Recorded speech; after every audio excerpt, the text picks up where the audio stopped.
Phil, I've known you competing now for well over 20 years. Where did it all begin? Yeah, where did it all begin?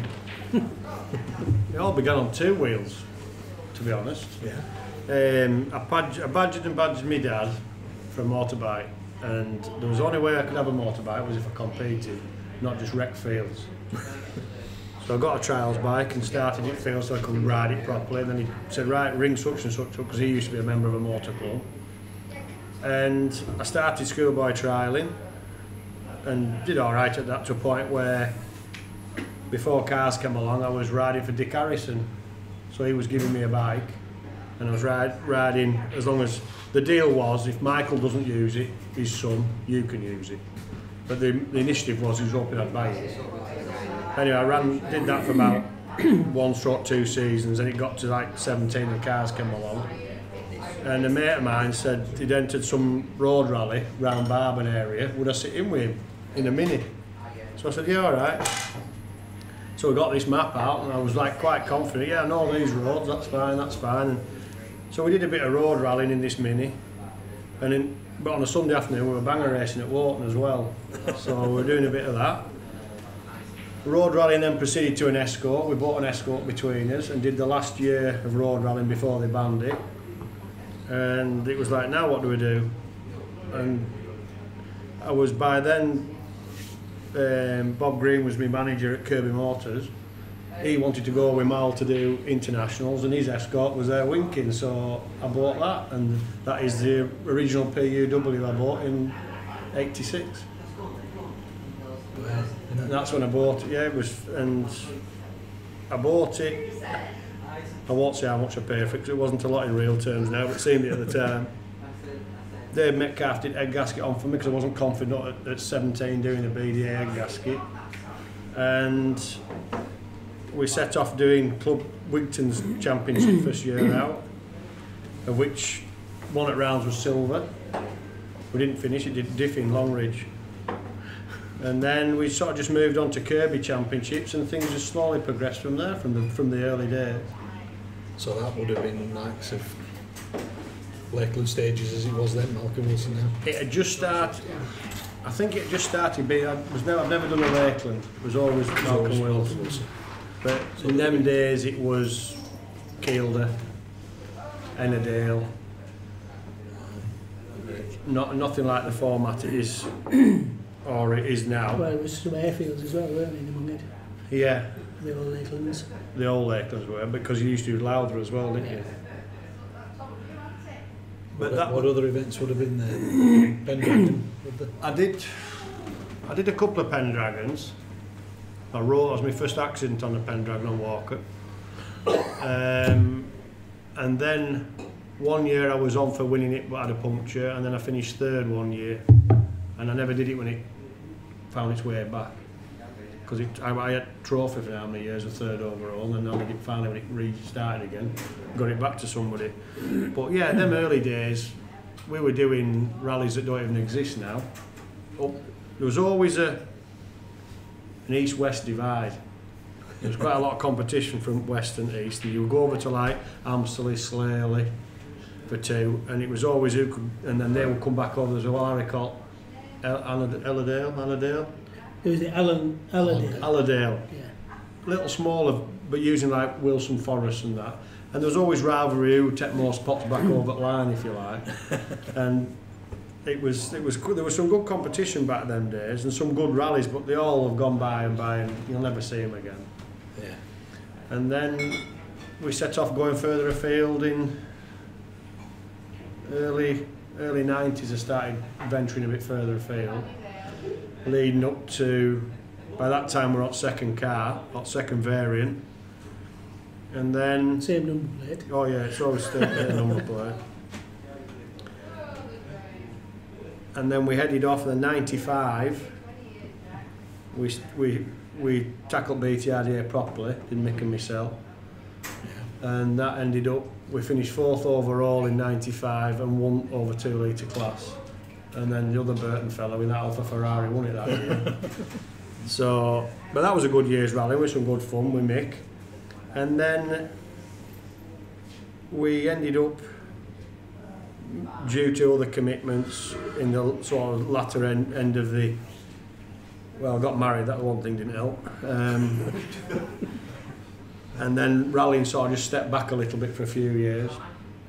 And then we sort of got going again in '98. But then as things went on, we looked, Mick and myself then said, well, what are we going to do? And I said, well, my name's never been on Kirby Championship, why don't we do that? Right, we'll do that then. So we set 2, did first 2 rounds, and Mal sat in with me up Pirelli. And we did that, and we had a decent lead, hadn't you know, I had, but Mal and I had always done Pirelli Trophy Rally. That's the only Mal, until recent years, what we've done. And then, to those of you who do know me well, my daughter was struck seriously ill. So '98 was a bit of a mismatch then, but all local clubs round and about said, look, there's including yourselves, said there's an entry there for you if you can do it. So I had to get 6 scores in, so I managed throughout the year to get 6 rallies in for the Kirby Championship and actually won it against the odds. So it was something came out of a bad year really. 99 again, she was still going through her treatment and that, so I didn't do a right lot then. And once we got into Millennium, we got going again doing bigger rallies. Leading up to 2003, we had a real good run up back end at BTRDA. Had some really good results and some strong finishes right up to end, and then decided we'd go and do Grisel as a bit of a season finale and rolled it into a ball. Big time. And then that was the sort of like, we took 2 years out to build what we've got now, and then we've just developed with what we've got and picked and choose. Yeah, all right. So then he came along. So if we just leave that there now, yeah. Is it my turn? Yeah, but we're only here for evening. You might get upset with me if I say this. Go on. I know you'll go a lot further back than that. Yeah. So where did it all begin for you? Well, 1966 really.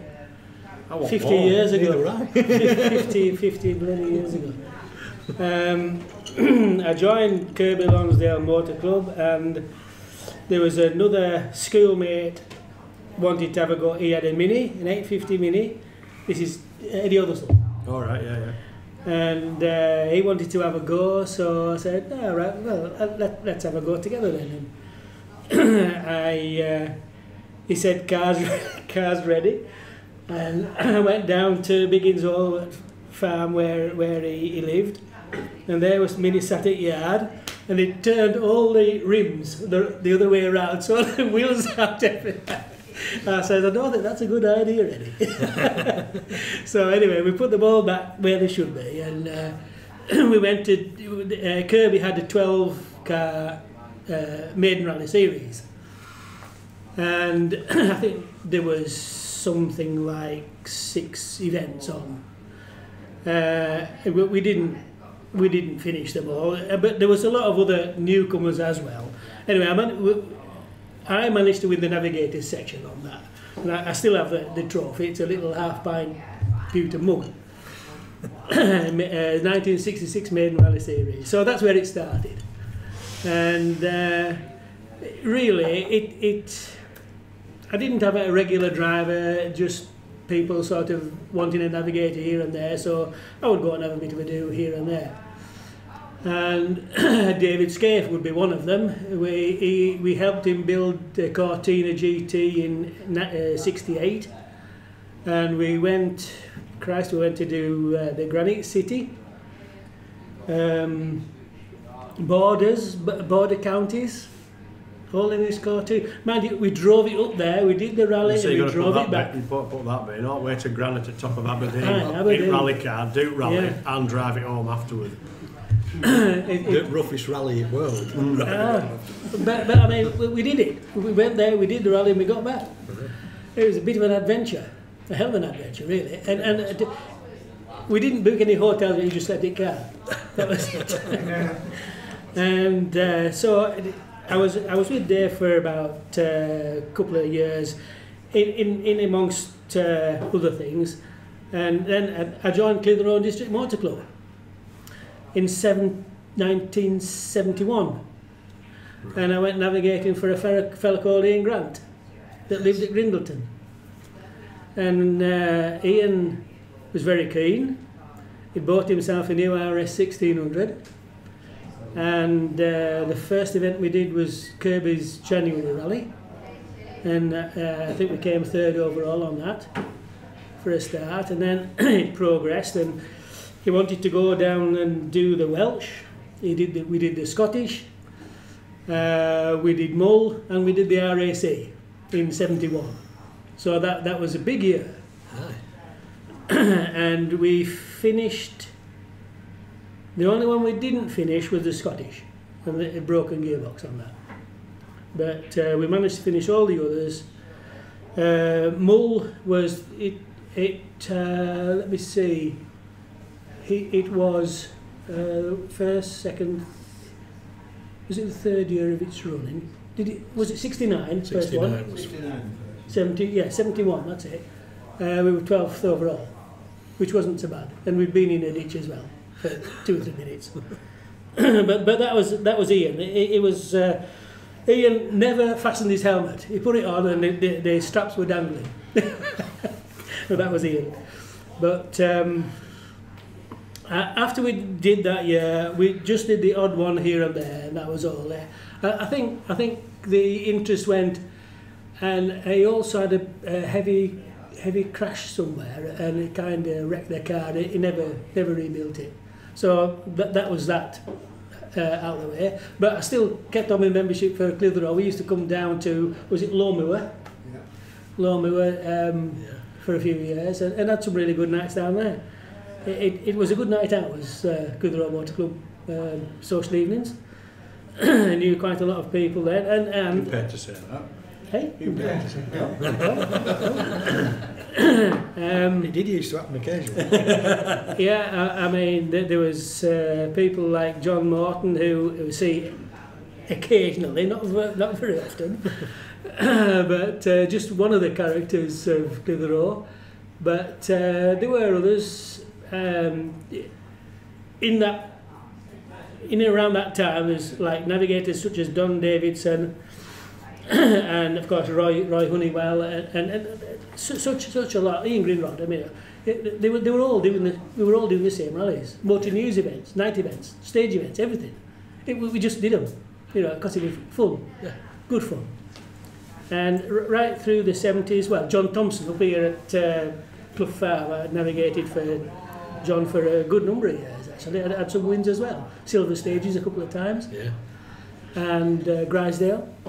So it's all sort of manifested itself. I was never really tied to any one person for any length of time. I enjoyed going with different people, different drivers. Those that I didn't think were very good, I didn't go with again. But they were, to be very fair. So does that explain why you didn't sit in remote very often? No, I never went with mum. You weren't brave enough? No, maybe not. Not daft enough. Not daft enough. Yeah. But I would have to say that there aren't many drivers who I went with once and didn't go with again. They all had their little ways, and I thought, well, he's not so bad, he did all right. If he didn't crash, it was a good, not a bad day, not a bad day. But we got into the 80s, and I mean, it was, road rallying was at its best, 70s and 80s. It was absolutely brilliant. We thought at that time that rallying could not get any better, but in fact it did. Because after road rallying days, Bob Green, who was Phil's boss at Kirby Motors, he'd got himself a car. The first event I did with him was the Border Counties in 85. Wow. Was it 85? Well, it was 12 months with that car, wasn't it? Yeah. And we did a few other events. Centurion. Centurion and the Allendale thing. We were leading that, but what's it in that Metro beaters at the end? Which car would that have been? Sapphire? No. This was Phil's car. Yeah, Scott. And come 88, he bought an ex-works RS 1600i, HPU 73Y. Was it 73Y? Yeah, we nicknamed it Herpes. Aye. Lovingly called herpes. Anything. Nearly give us herpes, the damn thing, correct? He got it. What idea was good, wasn't it? Simply to do in, RAC. Want to go and do internationals. Yeah, wanted to do international. So we entered RAC and we got as far as Grisdale, and it ended up in a rock face there. Mist came down. Yeah, so that was that one. So he sold that. He said, when we crashed, he says, "Thank Christ for that. I hate this frigging car." That was it. There's Job only finished. Isle of Man, wasn't there? If you look back. We finished Ireland. Dick Cartel. Yeah. We went head off it before we even started, really. Yeah. Then we went to Welsh, didn't we? Yes. What happened there? Did it finish that? Yes, he did, but not very well. No. Isle of Man. Did all right at Isle of Man, on tarmac it would go, wouldn't it? Yeah, yeah. And then built up, it was all rebuilt and everything to do at RAC. Yeah.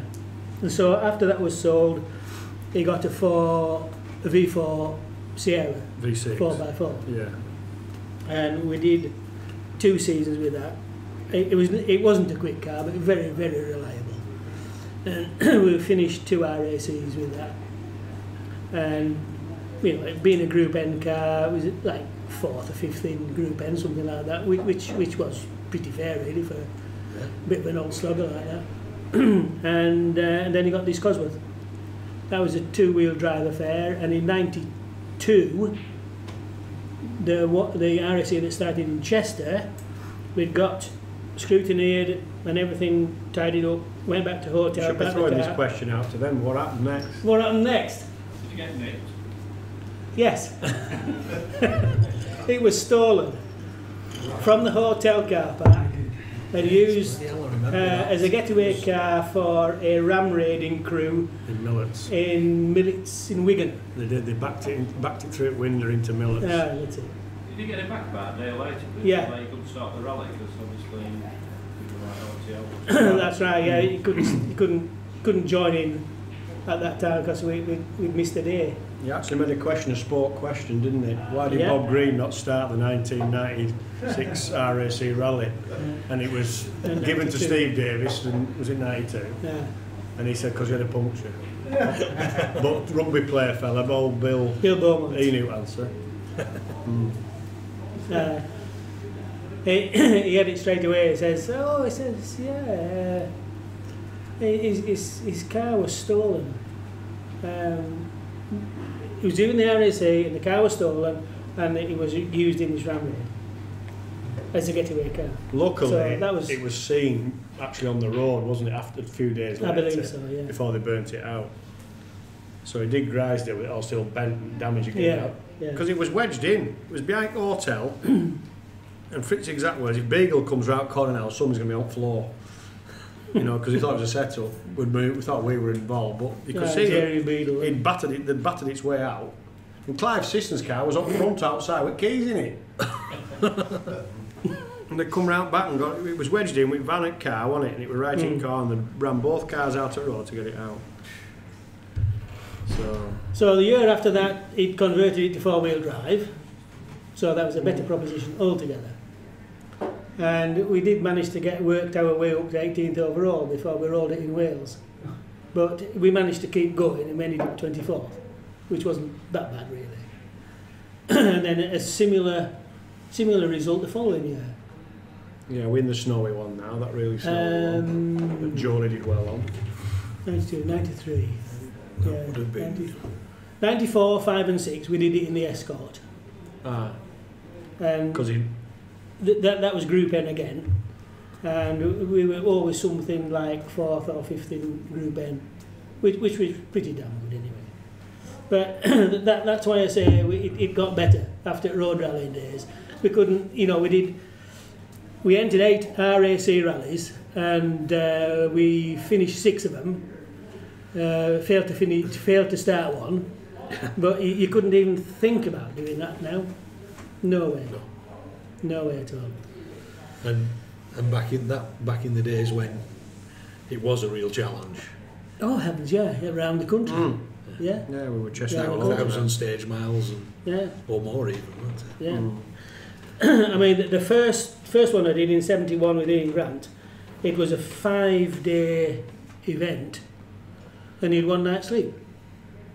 You'd got a couple of hours here and there at time controls, but you'd just 1 night's sleep. That was it. Bloody hell, that must have been summer tells to Hard try work. and keep Hard work for work. that. Yeah. Running on adrenaline. Yeah.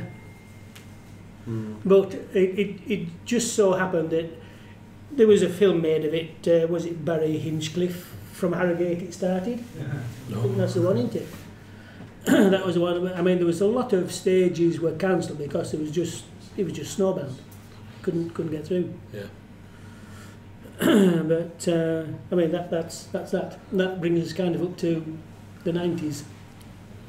Right. So Well- you're pretty much all the way through from 88 to 66, 96. I did all these RACs. but from 66, From 66 you've been to competing all the 96. way through. You Yeah. haven't really. 30 years, yeah. Well, I did have a bit of a break when I got married and I took over the farm from father and I put some a building up and converted it, another building and all that sort of thing. So that kind of took up a bit of time. So I had a bit of a break from it. But as soon as that was done, I was back in again. So that's probably over all those years. It's probably way more than most people have ever thought about rallying, let alone all the rest you've done since so, then. yeah, I suppose so. But I mean, I just if I'm not giving up because I enjoy it too much. I mean, this last year has been absolutely brilliant, fantastic. You know, you're a bit apprehensive when it's like pulling up to first stage and you think There'd be something you know, wrong if you didn't have that one. Yeah, but as soon as it's like 3, 2, 1, go, 100 yards, 200 yards, and you're back into it again. It's just lovely. So, and I'm sorry, I'm diverting. Right. Obviously, back then everything was maps. It was all, Right up until 92. and even No, further back no, than was it? that, No. Plot and Bash and all the rest. Or road rallying. Well, yes, Now- a lot of it was pre-plot, but Now Some- you've gone completely the other way, and Oh, yeah. everything's yeah, full tulip road books and Yes. base notes. And yeah. In a how lot of does ways, it all compare? in a lot of ways, it's much easier, far easier. I mean, I did try to do these regularity rallies, but it's not me, not at all. You didn't enjoy it. No. There's far too much brain work involved. Not enough crack. No, and like keeping to 30 miles an hour of it. I know there are certain events that where you have to go like balls out to keep up to the 30 mile an hour average in Wales, and I mean, I've done a couple of these hero type events abroad, and they have sections where it is impossible to stay at the 30 miles an hour, or is it 50 kilometres per hour over there, whatever it is. So, but I mean, the likes of Dan Whelan, who's coming down, is he next month? Ian Tully. I mean, Tully is amazing on maps and regularities. Absolutely amazing. I don't know how he does it. It's just practice. I haven't got enough of Peter to do that. But like sitting in with Phil, I don't get frightened easily. There's odd place where it's a bit, it was a bit close, but other than that, it doesn't bother me. So you prefer the easier life now of Oh, absolutely. pace notes and Yeah. And I suppose a lot of the events you've been doing, you wouldn't have been doing any recceing either, so you would have been on just organisers' notes, would you? That's all we ever used. Mm. Once. In all the time Mal and I have been together, we've done one recce. And I must admit, because of where we were, which we'll get to in due course, it paid dividend big time. Good. So, all right, going back to where we were then. So you got to. So we had this, 2005. yeah, we had this, Mick and I had this bad accident in Greisley in 03, and the car drove out of the forest, to be fair, but it was a mess. Anyway, some body lads had a proper look at it and said, no, it's gone. And it was sacrilege when I actually cut it up to say, because there was 1/4 never touched floor, and so I chopped bits out of it I could keep. And Dave Thwaites built me shell I've got now, or most of it, and I finished it off. So I took 2 years out. So this car was debuted in 05, and Coomore were doing a championship. And that's when my link with Westgate Tyres started, because he was Coomore agent. So because it was a Coomore related championship and there was advantageous in more ways than one, this is what we would do. Did you do an odd with me that year? Yeah, I think that's when it started, wasn't it? 95 we started. Because Mick, he was quite happy at the beginning of the season. We went and did the Calquit the first time, and then went to Wales and had some problems. Well, I did Malcolm Wilson just because it was home rally, and bottom of gearbox fell out, basically, and that's what it did. But it was subsequent to accident, I think, and not seen a crack. And excuse me, the bottom of the gearbox literally just. So I bought this new gearbox, and I had nothing but trouble for a brand new box to start with. It took me ages to get to the bottom of these teething problems. And as the year went on, Mick actually sat down and he says, this buzz isn't here. I think the accident had shook him, and because it broke his ribs and did a bit of, I had to make him go to hospital on Monday morning. He went to work, and I rang him Monday night. I said, how are you? Because on that, once the adrenaline had come down, we were going to a party that night, and by the time it got to 9 o'clock, we walked into this party like we're like two robots. You know, everything was seizing up. And anyway, he went to work. I was no way I was going to work Monday morning. I couldn't move. So I rang him up Monday night being a bit worried. Oh God, I can hardly breathe. I said, you better go to casualty. No. I said, if you don't, I'm taking you. And about 2 hours later, phone rung. Something wrong with one of his lungs, broken ribs, something else. It was all metal frame seat. But luckily, a good friend of mine, Ian Dodd, was servicing for me that day, and he noticed Mick's belts weren't right. He said, hang on a minute. And he actually undid and slackened all his belts off and reset everything. And I don't know what would have happened to Mick if he hadn't been there that day, who knows.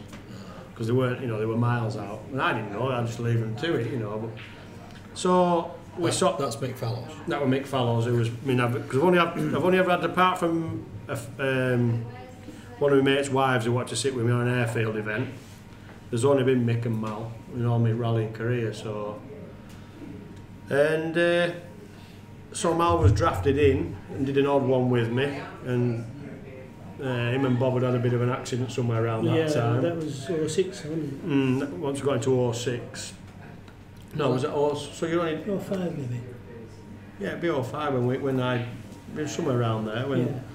So Mick had decided, I've had enough, and just hung his helmet up. So I just approached Mal and said, what do you think? And right, so we sort of set to. I can't remember from year to year what we did. We just picked and did what we liked, didn't we, really? Choose, yeah. And then we'd done BTRDA and bits and bobs, and then we come up with a marvellous idea in 08, we'll do RAC. The actual, this new formed RAC. I said, yeah, okay. So we decided, we put some money into car through. We didn't do much that event in 08, did we? So we upped the transmission, got rid of this gearbox that gave us all trouble, and put the box in that we've still got into this day in 08, and did Greystoke to get used to it. And then the car completely came to bits, and we set to sorting out to do this RAC. And we got kind loan of other bits from other people till we virtually had a car with us, 5 lads, and come November we set off on this adventure, if you like. And even though it didn't go to plan, it was the best thing we'd ever done. And what Mal said, due to an engine failure on Oliver's mount, but I had a spare at Kirby. This is how keen lads were. There's no way, if them wheels would turn, we were going home. Because it was Super Rally. So engine went bang on Oliver's mount on Saturday, on day 2. The spare engine was at work at Kirby, so we made a couple of phone calls, and 2 lads set off in a van with engine it back. We had a garage at Pickering organised, and we had other engine out, waiting, engine in. And this blooming bloke said it was best Saturday night I'd had in years. Sat in this, he had old wood burning stove cranked up, Boney M going. He had his bottle of beer and that. He was just sat in his old chair at corner loving it. There's only one of the lads he knew. And he was a relation of Charlie Stewart's, wasn't he? From Belfort. He was one of his relations. And he was into tractor pulling? Yes. There was a big old tractor park round that full thing. Anyway, 1:30 in the morning, we get Ian Sibbett remap one engine to other because they were different. And he said, right, go and try it. So I said to him, come on, I'll take you for a ride. So we went from his place up to Pickering and back. And as soon as we got out, I went, go on, fast as it'll go. And that was him, let's have a do. 1 o'clock in the morning, making a lot of noise. He didn't care. Oh, bollocks to them. So we got fired up at that time. We drove all the way. There was roadworks, roads shut. Christ, it was awesome. With police wondering what we were doing. A lot of us in on a fuel station on A1 in the middle of nowhere. I think bloke had pressed button to this day. Because there were 5 blokes in this place. Next thing's a cop car. And he said, are you lot in that beer alley thing? Yeah, we're a bit late. Yeah, we've had issues. We're on our way. 4 o'clock in the morning, we got into Carlisle, into our bed, and we re-scrutineered at 6:30 on the airport, and then did a full Scottish loop. And we were that Scottish loop was like doing 2 BTRD rallies in one day, about 80-90 stage miles, and one loop was a double loop, one in daylight and one in dark. So you did a full rally, a full day's rally. Was that when it was snowing? No, it was brilliant. No, we had it was cracking alright, weather. yeah. The only bad day we had was Monday in fog and rain in Keilor, didn't it? Yeah. And then we did Keilor on Monday. By the time we got home on Monday night, we'd had a bit more sleep. I think we'd had 14 hours sleep in 4 days, hadn't we? No, look. We thought that was deprivation of sleep. Because I didn't go to work Tuesday. I was just knackered. But even though we swapped the engine, we missed 4 stages, so we had a 40-minute road penalty. We still were in the rally. We still got a result, actually a class win, because we had plenty of miles to go back. And we were about 7th, weren't we, by the time we finished? Yeah, and to crown it all, I mean, it was the year Malcolm won it, wasn't it? Malcolm won it, yeah. And we managed to equal 2 of Malcolm's times, which was pretty damn good, I thought. Yeah. We actually beat him in dark, didn't we, as well? I think there was we one did, stage yeah. we beat him Yeah. in dark, because he let us through, didn't he? If you remember, Yeah, a bit cat and mouse with... it was he'd been playing with Matty McCormick till Matt Matty McCormick. crashed. Yeah. And we went on to night leg. Dave Stokes was running up front, then it was Malcolm, then us. Because when they reseeded us for Scottish Loop, they just put us in where they thought. And we got to these night legs, and we'd done one stage, come to the next, and it was just perfect third up road. I could see all Malcolm's braking points. And he'd soon sussed out, because we took time out of him, so he was just sat at roadside, and I pulled up alongside him, and he wasn't for moving. he sat there until he dropped another place on the road. But So would Millie have been sat in with him then, wouldn't he? Millie was Yes. sat in with him, yeah. Yeah, brains. So he'd have been Yeah. he'd have been working it all out. Yeah, That's right, he yeah. was. It was because our main opposition that year, it open side of it was Mad Mick Jones, wasn't it? We were neck and neck until we both had our problems. We were like swapping tires with Mad Mick Jones. But it was some rally that, you know, it's a shame it's lost its appeal to a point where it didn't run this year. But But it's lost its adventure. that's what they've done wrong. Like the old And I think RACs, you know, like when we did 3-4 days. it was done, wasn't it? You serviced here and lads are on the move. Yeah. And you're on the move, just like it was. With no chase car allowed, you had to manage. And this last 2 years, he's gone and based a Central Park in Sunderland, and you're just doing loops back to Sunderland. And that's what's killed it. And I think they've realised, because they're going to try and just run something in between while they regroup, he said. But I can understand it from an organiser's point of view. He's got all the logistics to put in place on such a big event. But it's gone from like having 100 cars doing it at the end of a year. See, that's another problem, timing. It's worthless to a lot of people, it's just crap. It's not, don't count for anything, and it doesn't cost a damn lot of money. So the year we did it, we had to, you know, cut the season down to be able to afford to do it. But so there are people who just do that in hotels. Oh, there was 1 or 2 out on that. Was it Andy Madge said it's not a rally I do now? Yeah. Say, well, this is my year's rallying in a weekend, in 4 days. So, but and again, the crack was good. The spectators were out, because I remember coming to Gisborne to watch the first one, and you could hardly get into Gisborne. Yeah. All these big names doing it, whichever year that was. 10 years ago, was it? 12 years ago? Number 12. It were icy, I know that much. Yeah. Yeah, because 14. Kevin. Yeah, 04. Kevin Savage ran the stage, didn't he? Did it? So yeah, Yeah. yeah, he did. So that was 08. And then we had, well, you know, over years, the last 8, 9 years that we've been together, we've picked and choose to a certain degree, and then we finally got to a point where Carl wanted some TLC. I hadn't touched it that much properly since I built it, so I said I'm going to have to set 2, thinking 6 months, and it took me 18. So I ended up, I was trying my hardest to get it all back together to do, what we're now, 16, aren't we, 14, to get it done for Greystoke 14. And everything was going well, and then I decided that because the BTRDA pace had moved on so much from when I'd last been there, I thought, what are we going to do with this car to make it quicker? And I thought, well, looking around what was out there, the only way of looking at it was traction. So I did a bit of ducking, diving, wheeling and dealing for 6 months and saved up and put Ryger suspension on it. And that was a majorly good investment. Yeah. Because the car's never going to be historic, so you might as well have what you can have. So I couldn't get the Ryger there quick enough to get it on for Greystoke. So I ended up with I had fronts on because they would go straight on. But not many people, but the rear, where a Bilstein comes up through the rear turret with 1 bolt, the Ryger's on a mounting.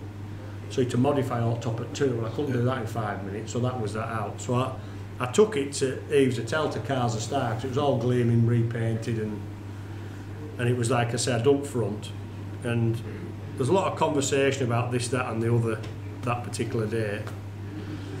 And all of a sudden engines got mentioned, and I was quite happy thinking, get this Ryger on, get that set up where I want it, that'll be worth a couple of seconds a mile, jobs are good.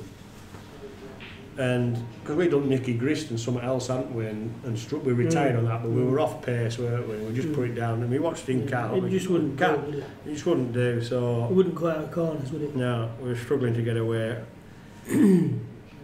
So somebody happened to mention Roy Millington's name, so I like, not saying too much, taking all this on board. So that Sunday night, I messaged, somebody said, oh, well, he's doing reconditioned engines now. So, because I know him, I just messaged him on Facebook. What's these reconditioning? All I got back was, ring me in the morning. 8 o'clock. So 8 o'clock, I'm up phone. Had crack with him. He says, yeah. He says, I've got just the engine for you. I says, you'll say that to everybody.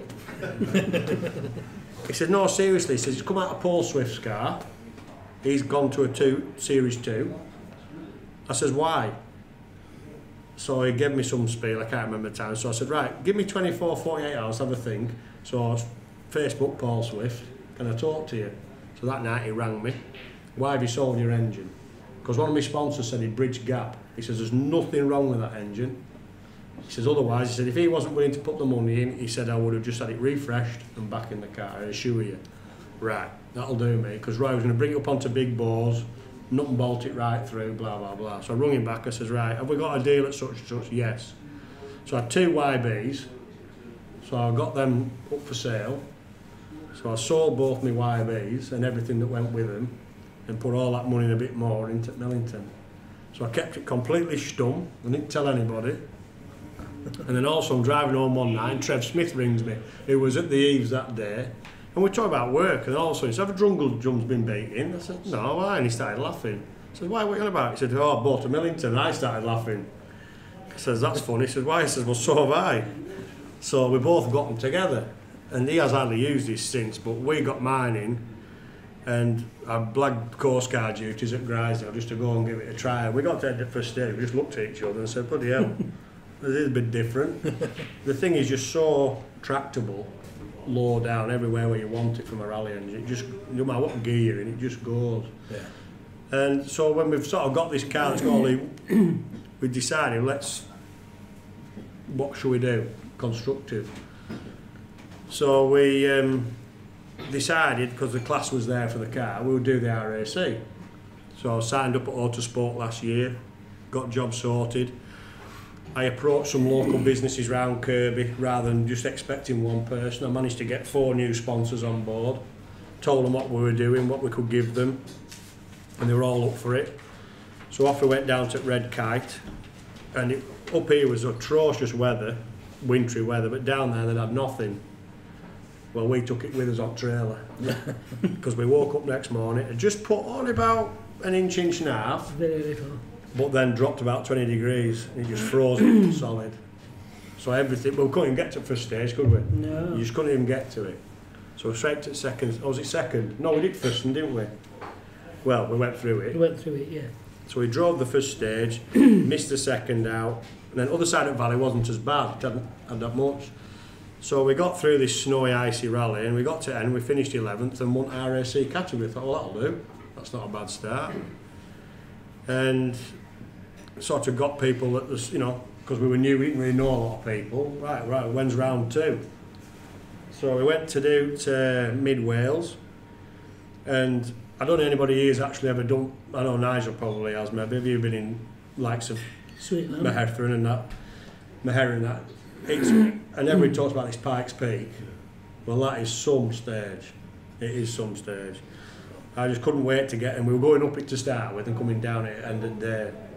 And we were learning all the time because we're on Pirelli tyres and we've been told do this, do that with these Pirelli tyres and getting used to them. But we were doing that and we thought we were going all right, didn't we? Not stupid. We got to service and unbeknown to us, in the RAC category, we were well in front and overall we were in top 10 overall. And then in Sweetland it all went wrong. We ended up, the one corner they did a drivers meeting and we're like, drivers meeting? On a forest rally? Okay. So we went in here and he said, right, there's this particular bit in Sweetland. It told us all about it and we managed to end up in that hole. Coming downhill, long left-hander, and there's a big culvert on inside before hairpin right. And you watched in car to this day, you just sit steering wheel, do that out my hand, and it was just on brakes. It was just enough to snatch us in, it just beached us on it. So it was 10 minutes in there. But we got out, well, we blocked road, so competitors helped us out. So we got through that event, we got a result out of it and said, oh well. And if we'd known we had such a big lead, we might not have been trying as hard maybe, but we took it on board and went to Pirelli after that, wasn't it? And had a cracking day at Pirelli. We won National B Rally outright and maximum again on that, and about against National A boys we finished about 5th or 6th.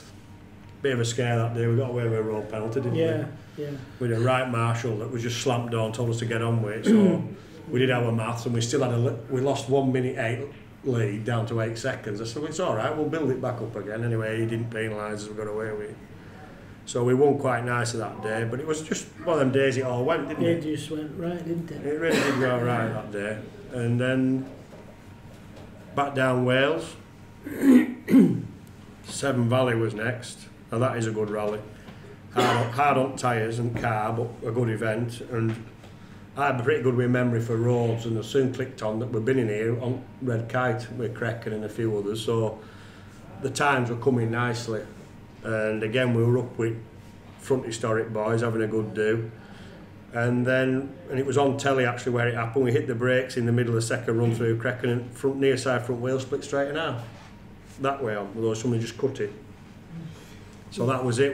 So we had to stop and change it. And there's if anybody knows the rules, how they run it, you're on a 6 tyre rule as well, which was always hard for us, and especially on that event. So that was wheel number 7 going on. So, but even though we'd lost 4 minutes by the time we got going again, they soon went running to the schoolmaster and telling tales, which fair enough. But it took them a month before they decided to act upon it. We'd done Carlisle after it, done all right at Carlisle, and next thing emails started coming in, breach of rule on Severn Valley, we're going to do this, we're going to do that. And it put a right sour taste. We just start writing letters to authorities to get help. Where do we stand? So we're right. Because we'd held our hand up that, all right, we did use a 7th wheel. But he was trying to use the drop score rule in a twist, which would actually put us out of the championship. Anyway, we were heading for Harry Flatters onto tarmac, which isn't our preferred surface. And I said to him, I said, look, I want a decision before we go to Harry Flatters because I don't want to go with this cloud hanging over us that are we or aren't we. Anyway, on the Wednesday night, we finally got an email that had been overturned and we were back on course. So we goes to Harry Flatters, and this is where the recce come in. We weren't allowed, it was the only time we'd done a recce. And so Mal and I travelled down on the Friday night. Friday, yeah. Wrecked Saturday in brilliant sunshine, shorts weather and t-shirts all day Saturday, with a weather forecast for horrendous rain for Sunday. So we're doing recce, and on Epping, how they do it, you do it in convoys. So we're in this convoy and we're following a guy in a little rover, and he was a bit erratic in places. Anyway, you looked at his number and it was a guy called Ian Caddy and somebody Thomas in passenger seat, wasn't it? Yes. And Malin knew this somebody Thomas from years gone by. No, Caddy. Stephen By used to navigate. Was it Caddy? Yeah. So anyway, you went to have a bit of crack. Next thing, this Caddy come, he said, "Oh, you're an Epping virgin, are you?" He said something like that. He said, "Right, let me go in front of you, follow me. And we'll do all rest runs and you follow me lines." And it wasn't rocket science to a lot of it, but it was nice that he was willing to share his information, because he wasn't using organisers' notes, he had his own. Yeah. And so he helped us right up till the end. Then he got a puncture, because meeting another car, he clipped a rock. So he had to stop and change. I said, "Right, cheers, see you." So we woke up next morning and it was rain. And I mean rain. So Pirelli had put us on these, whatever tyres they were, these full wet tyres. They're your tyres for tomorrow, honest, right? So we've got these clogged on. It looked like glass. What do we do? I said, "Well, look, let's just get through first stage, wasn't it?" Because there were 14-mile stages all day and then a 12 to finish. So did we do one or two? Was it just one first? And wasn't it? So we did first stage, come back and time sheets were chucked on, and he's doing that. I said, "We're 11th." And he's like, "What?" I said, "We're 11th. Never." So we said, right, okay. And we hadn't done all daft, but the tyres were unbelievable. These tyres were like glue. Really had loads of confidence in them. Could just drive on and push front, it never let go. I mean, end of the day, we finished 9th. And we'd actually, that won us the RAC Championship, but nobody knew, not even myself. But Ice Note Kate was, Ian Caddy pulled us up, and he said, "Well, what have you done?" He says, 9th. And after a lot of explanatories, he'd come 10th and beat him after all his help. So that was icing on cake. Yeah. And we went on holiday, and they sent me an email. And I started doing maths, and it dropped scores. Now RAC worked it, you got start points. And the one fellow that could chase me hadn't done first round. So when I worked it, I thought, hang on a minute. So when I emailed them, they said, "Oh, leave it with us." It was like 3 weeks later, and I finally got, "Yes, you are, we can confirm, but we're not publicised it till Track Rod." So we went to Track Rod knowing we'd won it, and then they made a bit of a fuss about it then. But it just meant there was no pressure at Track Rod, we could just go and enjoy. And that was a night and a day. And now stages over there can change, because we did 2 stages in dark. We talk about slipping, we were off twice, weren't we? Couldn't stop. And then the daytime, the stages were mint. And end at rally, by the time we got to end at rally, if we had a timing error, well, I got a minute road penalty because I got involved with timekeeping, which knocked us back. But we finished 6th on day.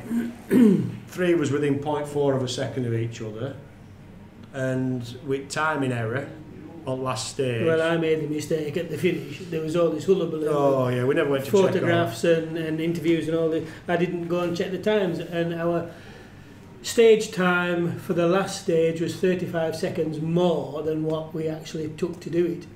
We'd actually won stage. We were level with Matt Edwards on stage, and it was a disappointing end, because one of my all-time rally heroes is Steve Bannister, and we would have finished on his patch second to him, which that would have just been quite a nice on the cake to a good year. But unfortunately, you are in Yorkshire, so. Right. I'll start off with a question. So, to who? Both of us. To both of you. So, having won the RAC Championship, where the hell do you go from there? There isn't anything higher, is there? Not in a Mark II Expo. Well, not in a non-historic Mark II Expo. Well, even in historic. Unfortunately, as it's been well documented last year, historic rallying took quite a blow in June when they changed all the rules.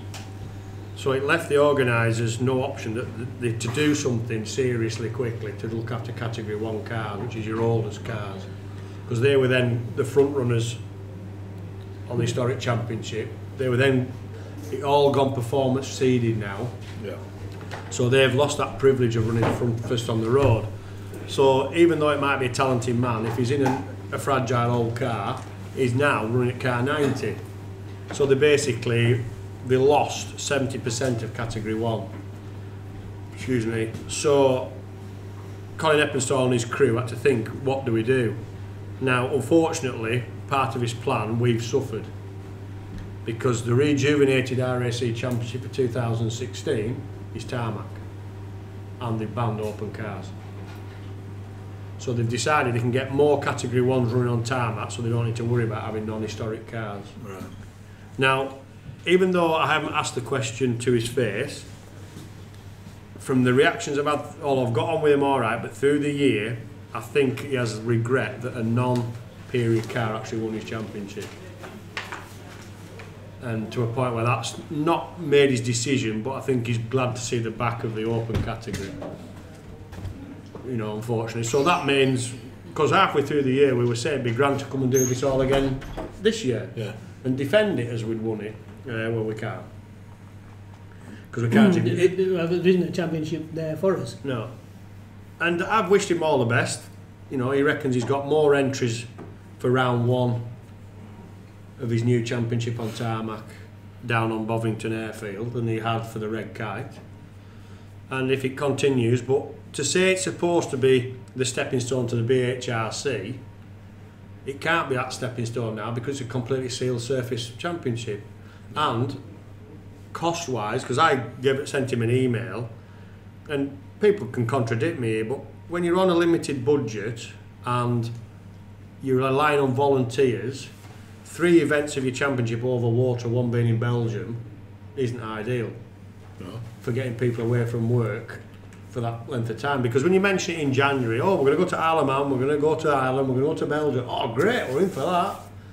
And then reality hits. Oh, I'm not allowed to go there. Wife won't let me, or whatever. Or I'm on holiday, and you know. So next thing you go into Belgium, there's 1 man coming with you maybe.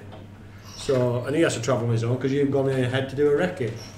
So whether it works, it's a suck it and see for him. Yeah. So we've gone back to the hunting ground of BTRD. So first event will be the Cambrian then, eh? The Cambrian in 3 weeks, yeah. Car's nearly ready. The new livery's nearly out because, as I say, my man's been working on it, but it's getting signed written on Thursday. We've a few mechanical jobs left to do and we're nearly ready. So is it an all out for the, will it be the Gold Star? Silver Star we're doing. Yeah, we've got to give it a shot. We don't know we don't know who's actually going to do the series, because at the moment there's quite a decent contingency of Mark II's doing it, but at the moment they're not all registered, but they could register on there. We'll have to see. Yeah. But you know, Some of them are BHRC historic runners anyway. yeah, there's a couple actually Out for a run. a test. Yeah. Matthew Robinson's down, bringing his Fiat out for the first time. So Fiat. Bath 131, yeah. Same car as Reynolds. Yeah, Right, Rally yeah. Sport Developments over at Moulton. Kevin over there has been building 3 or 4 of them. So Julian Reynolds ran the development car a bit last year. Yeah. And Robbo's decided it's time to break the Escort mould and see if we can get someone up front in something other than Escort. So. But when he's done 2 or 3 rallies and realised he can't, Escort sat waiting to go. We'll have to see, but that is the sad point. We made a lot of new guys we knew from the historic side. We've got to know a lot better this last 12 months, and the crack on every event was really good. Everybody would help everybody, well, apart from one. But in that part Who's of that it. then? Who's that? I can't say. No. That's the best bit. They nicknamed me Voldemort, that'll give you a clue. But that is part of it. I would never see anybody stuck if I could help them, if there's a bit in wagon. Yeah. You know. Wants to be one on stage, is not who's got the best kitting. Well, this was a little bit of the gripe going back to that broken wheel. You know, I think it was the fact that, well, we can't beat him on stage, so we'll beat him with railbook. So we just have to swallow that and get on with it. And unfortunately, the guy that was pushing to get the points taken off me, he sadly at the track one was the only person who wouldn't shake my hand to congratulate us, either of us, which is a bit low really, but we left him to his own. He kept well out at way all day. And yet other rallies he was there, well done and this, that and the other. And when we changed that wheel he was like flies round shit, wasn't he? Couldn't get there fast enough to see what we were up to. What would actually put on front of the car. Yeah. If the tyre had been mucky, it'd been alright. Yeah, we'd have got away with it being a second-hand tyre. But they're gone, you know, we were out of it. You know, so it was just a case of getting a finish, really. But if we'd known it was going to give such a hoo-ha, we'd have just retired and not had the time cards in. But you said it was a front one though, what? That had gone. It was near side front, but I had a rear hip boot, so I had a brand new rear hip boot. So we're running with 1.6 on one side, 1.8 and on the other side. So it wasn't as though you got any advantage from it. No, but we had two. What we ended up doing, we ended up with rears all around it, didn't we? Yeah. Because we did a used, so we ended up just using it. To be honest, it's such a dry day, it worked all right. Didn't feel a right lot of difference, to be fair. So, but yeah, all right. I broke a rule and we paid the price, but we held our hand when we were questioned. We held our hand up and thinking that was the end of it. But unfortunately, it got into a bit of a saga. Yeah. Yeah, but that was the only sour point of 12 months of really good fun. Good enough. So has anybody got any questions? What kind of system do you use on the notes? Do you get them and then you take, when you read it, No, you bother with the DVD? Yes, we do. You have a choice whether you've got descriptive or numbers. So we chose numbers, and we do one for the slowest corners and 6 for the fastest. Relate to the gears. A lot of people do it the other way around, and I mean, if they're used to it, fine. But we started with first one being the slowest corner, so we just stick to that. The Waldeguard notes, aren't they? That's what they call them, isn't it? Yeah. Do you watch the DVD religiously or just looking for the odd point? Do you watch the DVD and then tweak the notes or not? Yes, I generally spend, depending on each time, but you generally get the DVD and the notes about 10 days before. Right, you don't get it weeks and weeks. So I watch it as much as I can because I have a pretty good memory for roads, and then I'm looking at things, and the safety notes, they're not pace notes, they're safety notes, and when Patterson's reading them he's too safe sometimes, so there's some bits with like 3s and 4s I'm quite often changing them, just lifting them a bit where I think, and I do adjust them, and then Mal goes over what I've adjusted and either put some back or agrees after I've said, right, I've watched it, you watch it now, but then I'll just keep I'll maybe watch the DVD 10 times because and that has benefited pace. And I think you've got to, the pace at the front last year with the BHRC boys, is that ferocious? If you don't, you're miles away. You've got to be knowing a certain degree where you're going. You have to take every advantage that there is for you, and or else you just lose time. And towards the end of this season, we were much nearer. Yeah, we were on them. We were much nearer. The biggest problem you've got against them guys, they're never out of car. Seat time. But towards the end of the year, when we'd had more time, we were, well, as I say, we should have finished Track Road second to Banner. And all right, Robbo had crashed. But that was inevitable pace they were going at. Some had to give that day. Them two were just, but we weren't so far as day went on that day. But Yorkshire's fast, you've got to be brave. But luckily we are geared, we have an overdrive top. The car has got the legs, so we never, all year we've never killed a Yorkshire, it's never been sat there wringing its neck. Whereas historic wise, there's times where they're just like pure BD screaming at 9+ with nothing left. So Phil, have they got unlimited tyres? You're on 6 tyres. They did. That was the only other thing we were up against. Trying to compete with the BHRC, they were allowed as many tyres as they wanted, unless they wanted to tick the 6 tyre challenge. Whereas every RAC competitor was tied to 6 tyres.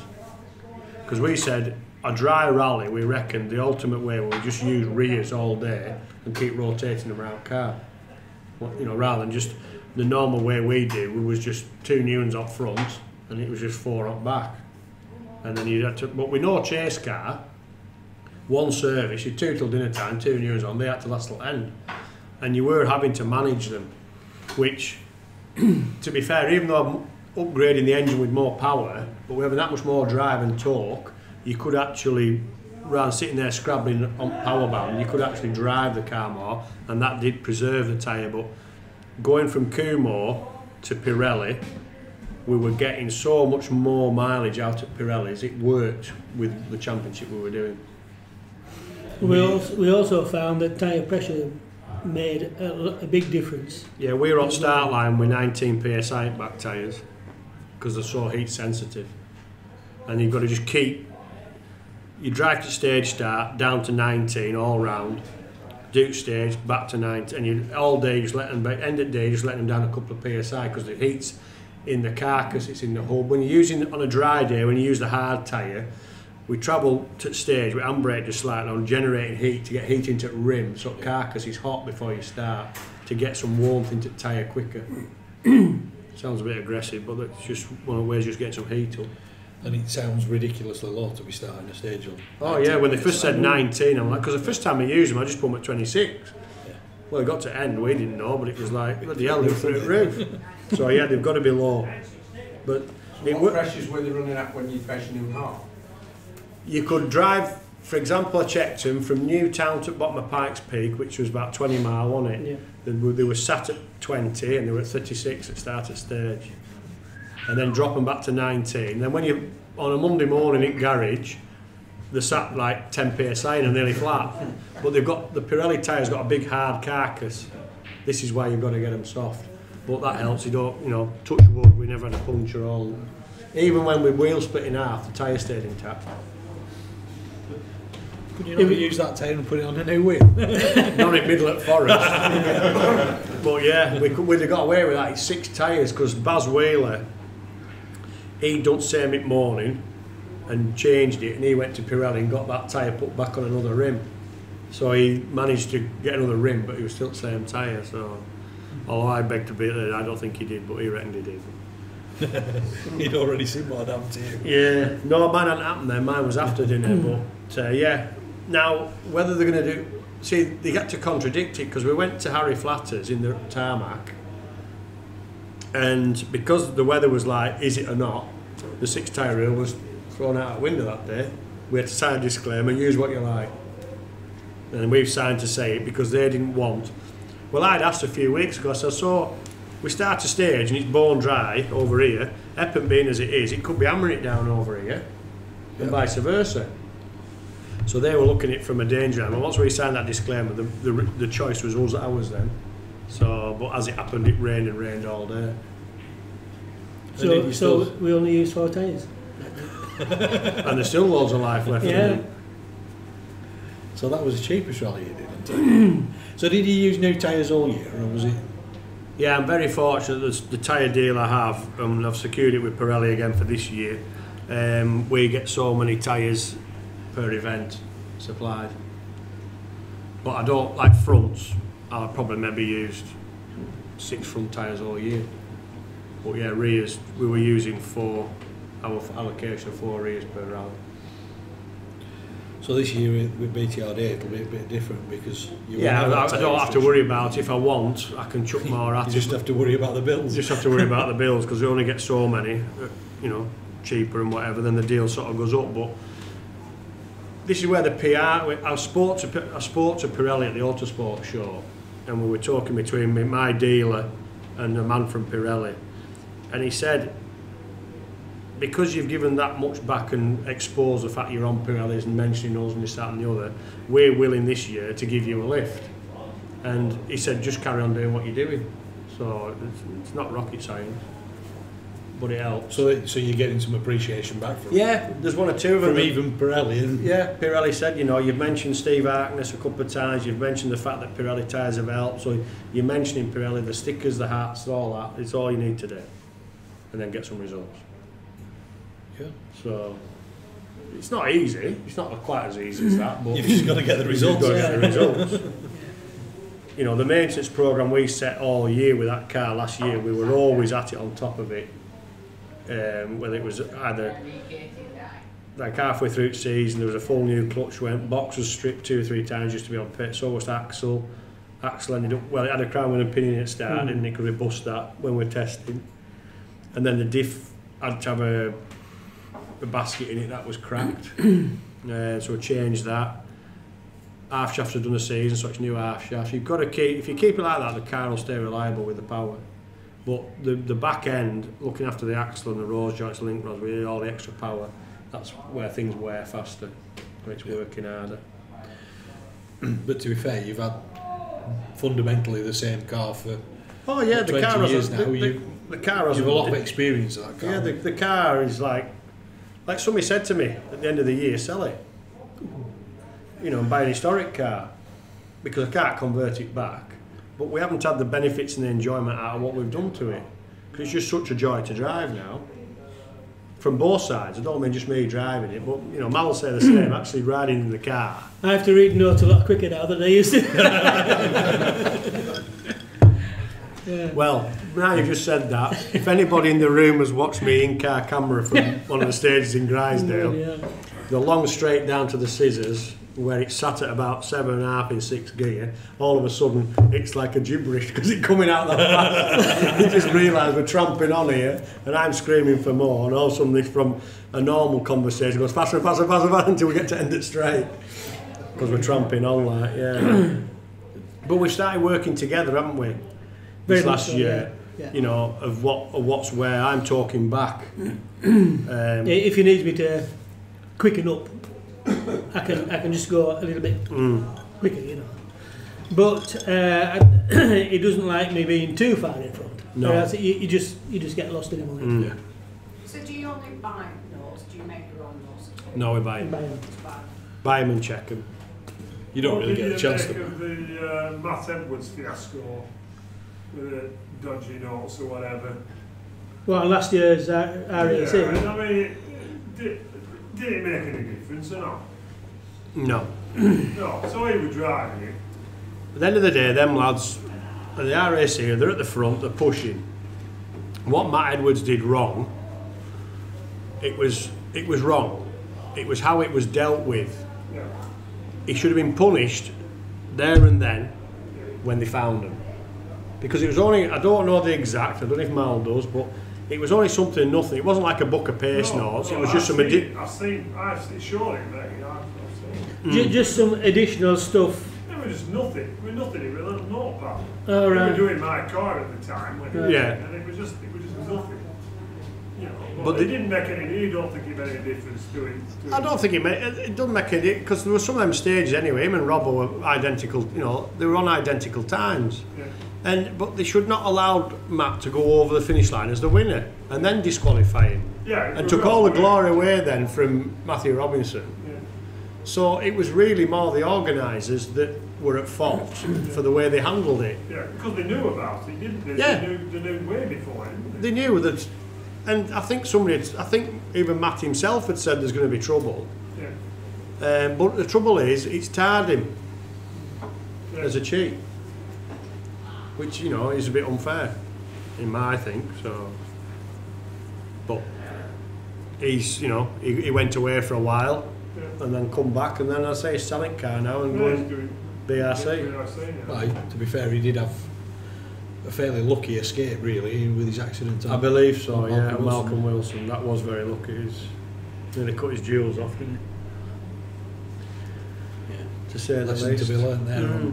But just finishing your question off, Mal actually, I'd never used pace notes until Mal did the first Pirelli, and it was a crash course on a bit they had a mile, didn't they, of a sample. Yeah. And that was my crash course to notes, and after that it was right, just listen. So I've only ever been taught that one way, and the trouble is when the DVD comes, it's never in our format. No, it isn't. It's either on descriptive to like 6 type 1 fast. So I'm having to concentrate twice as hard watching him when he's saying, and I'll be honest, watching Patterson's notes, then if I watch it after 9 o'clock, he just sends me to sleep. His tone of his voice, it's just like, come on. That Irish And it just... Do you put it on fast forward and try and read the... No. No.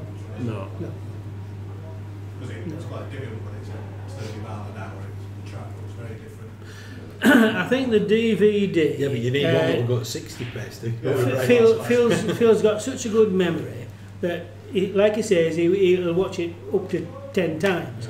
Yeah. And we can be going through a forest in Wales, so, hey, do you remember this? And I'll look, no. But you see, most of my time I'm looking down here, not out there. It's just when he stops to open the gate that I always struggle, because I stop. Yeah, but that's usually to mend something or pinch something.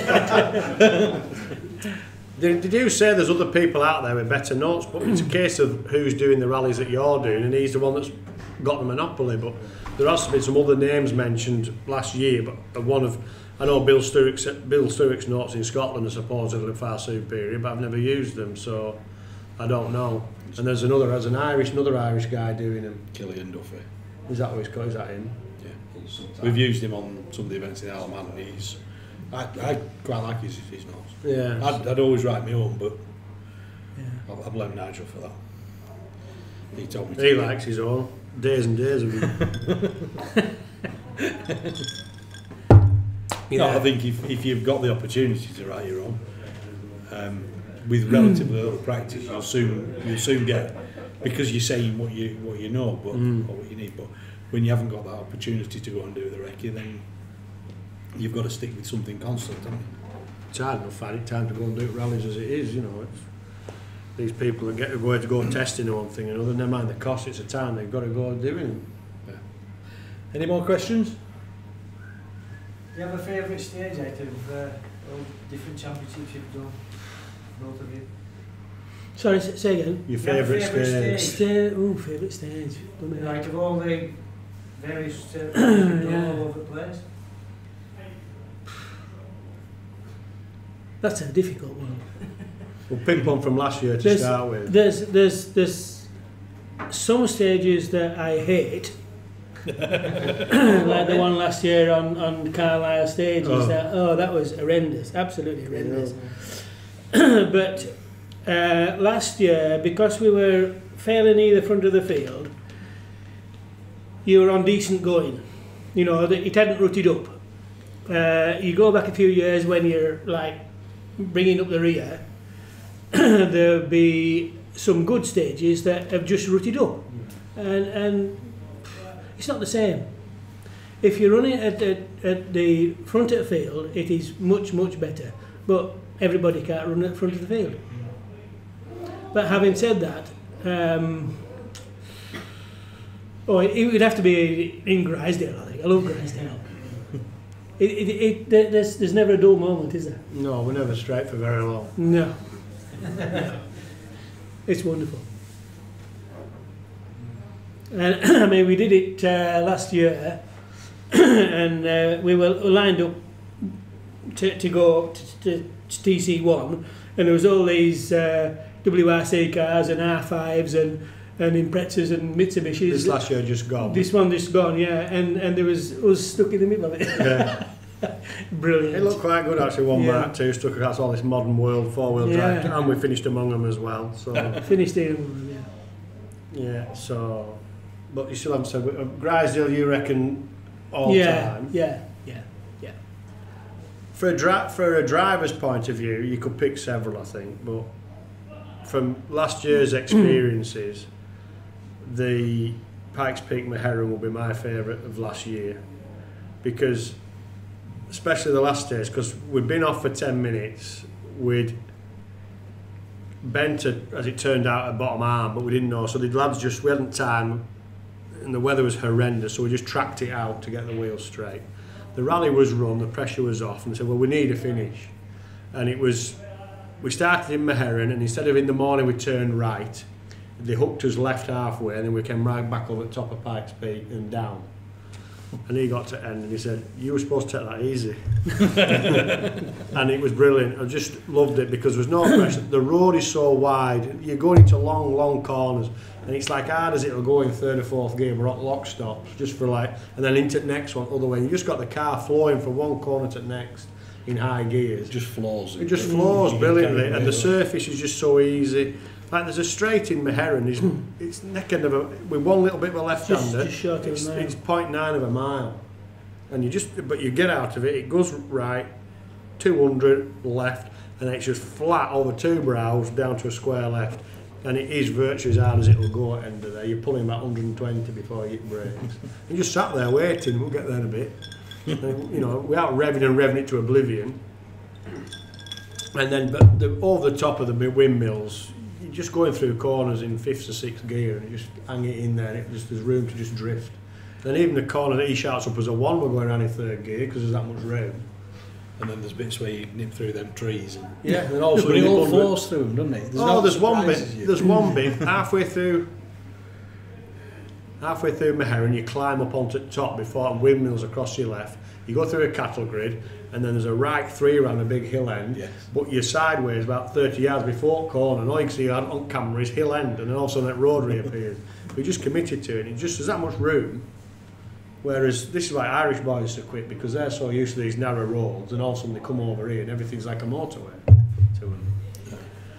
But Grisdale does come up there because, like I say, it's a true driver stage. I won't like to think how many corners there is in it, but there's a lot.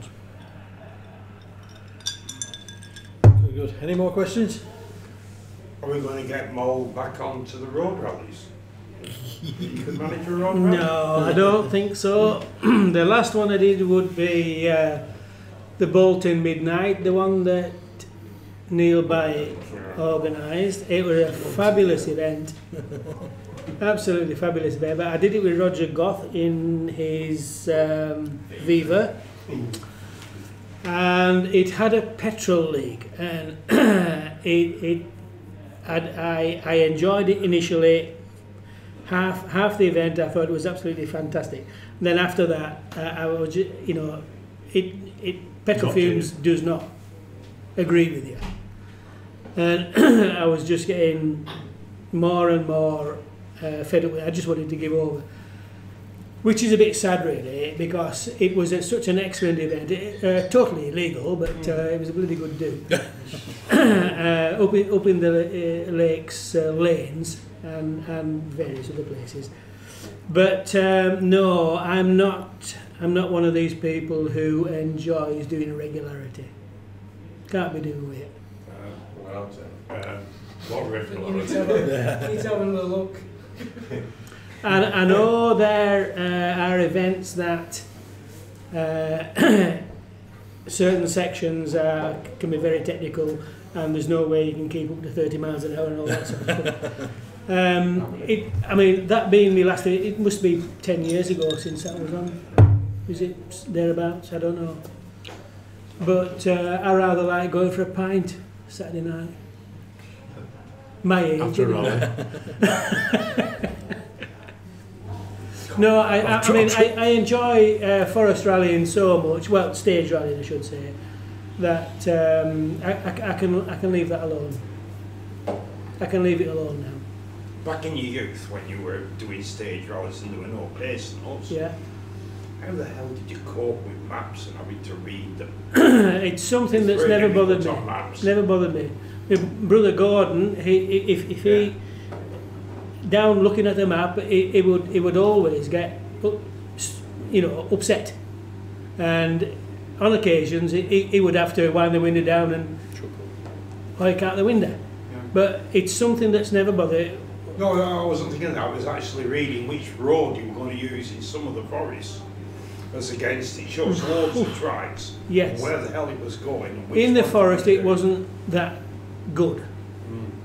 I know when I started initially with Ian, it was all maps then, and really, you all right, you put in everything, but it was difficult. You relied on the arrows really more than anything else. Yeah. Yeah. And if the arrows had disappeared, well.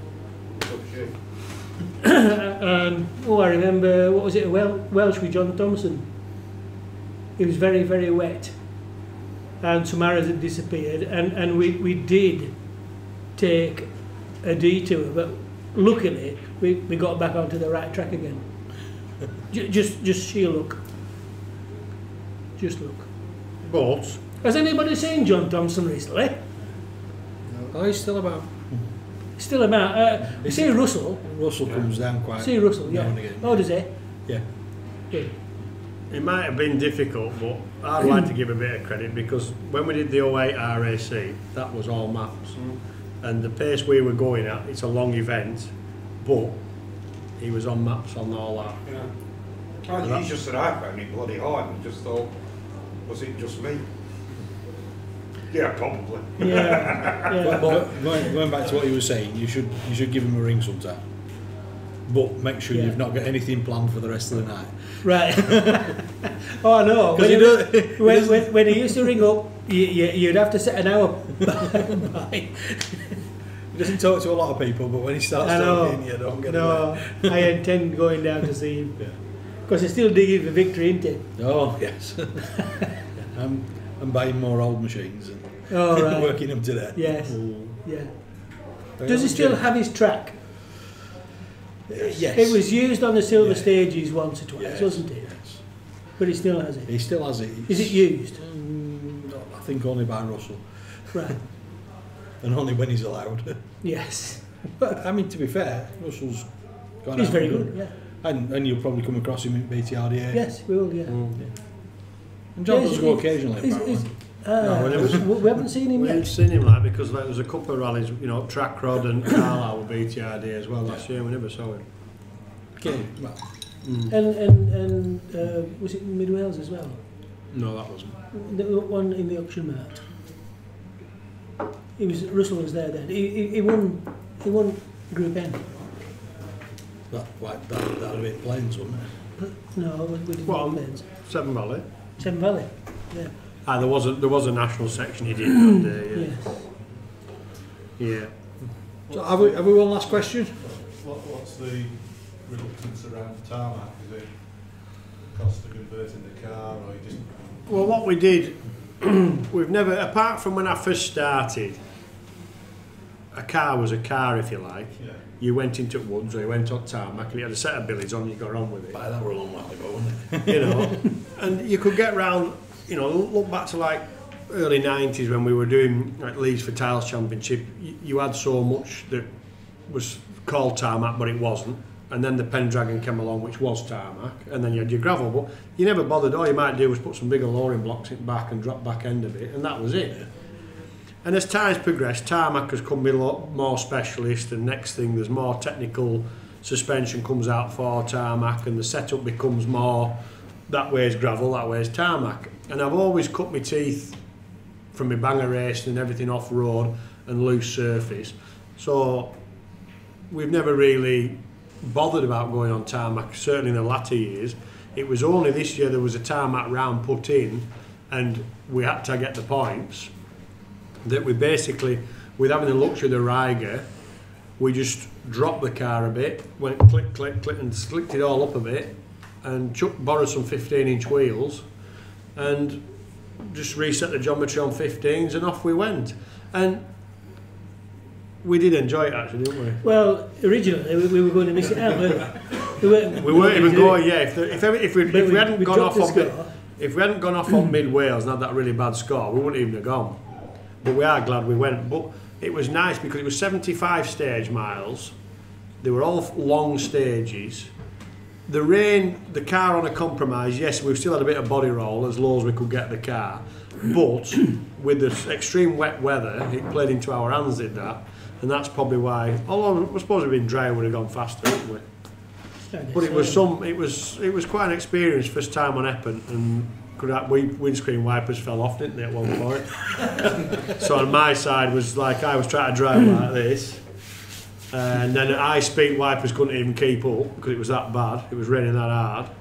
But we did what we went to do, and actually, well, I think we did better than we expected by a long way, didn't we? Well, you hadn't been on Epic before. I had been on Epic before in 1971 on the RAC. And it was all snow and ice then. And it was just slithered about all over the place, and I'd forgotten it anyway. So that was that. But we had confidence in the car. Oh, absolutely. That yes. Burma Road is the narrowest bit. And wherever we put that, and we were catching out on every stage, we were taking about 25 seconds out of our minute man. so it was a bit of a carrot at end of some straights. But there was one stage we nearly got the 30 out of him, didn't we?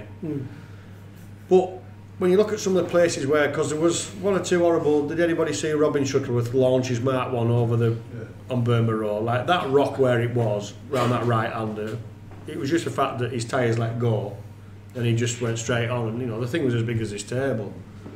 And but all that road, the car just sat there all day, it never moved. And even on the faster stuff, I think we went sideways twice, but that's only because we had to. Yeah, plain. I was showboating around one uphill hairpin because I spotted a cameraman. And then there's another right-hander where I just had it in my head, it's just starting to understeer, so I buried it quick, and I was a bit because of the tree coming on his side. And we had plenty of room, but I did just let it go sideways. So every time we just drove it. Because one or two people said, "Are you sure you were driving? You were straight all day, We just drove it." But again, there was some really, sheep were a problem, weren't they? I nearly had a couple of sheep. Well, you had to stop it. No, luckily not right, yeah, but... Well, you could see it. You could see half a dozen coming. You thought, oh, freaking hell. Keep going. Either stop or go quick or something. Yeah, but it worked out. You drop down to some really, really steep down there. We put tarmac pads in, but we're not on big brakes, still on forest brakes. And the brakes were still like, we're going to get brake in here. They didn't, they hung in there, the brake pads, all day. But then there's some serious climbs, but the engine's got that much go, even going up these big climbs, even on 15-inch wheels, so gearing was the same as forest. Yeah. It was just pulling and pulling. In fact, there's times I was having to nurse it, wasn't it? Because we'd now left. Because we tried to keep engine to, well, Mr. Millington says if I keep it to 8, the engine will be a lot longer for us to go back for a rebuild. So, and he said it peaks power at just under 8, so there's not point in revving it much harder. So we just sat at top gear at 8, and I was just holding it. But it was wanting to go, but I just didn't want it. There was no point. Yeah. Well, I'm sure we could go on for a lot longer, but but it was home time. Yeah, can I just say before we finished that your president, when I saw it on your website, President Trevor Roberts, I thought, well, that has to be a plus. And I've actually navigated for Trevor on a couple of occasions in the past, in the golden night rally days, and I remember him fondly. Thank you very much, Trevor. So, well, thank you very much for coming down. Everybody's been very quiet for best part of 2 hours now, so that's got to be some sort of record. I think, I've known Phil from sort of 15 or 20 years ago, and some of the rallies that we did back then, and it's really good to catch up again and to hear that you're still going, and I wish you all the best for this year, and I'd like everybody to give you a big Clitheroe thank you.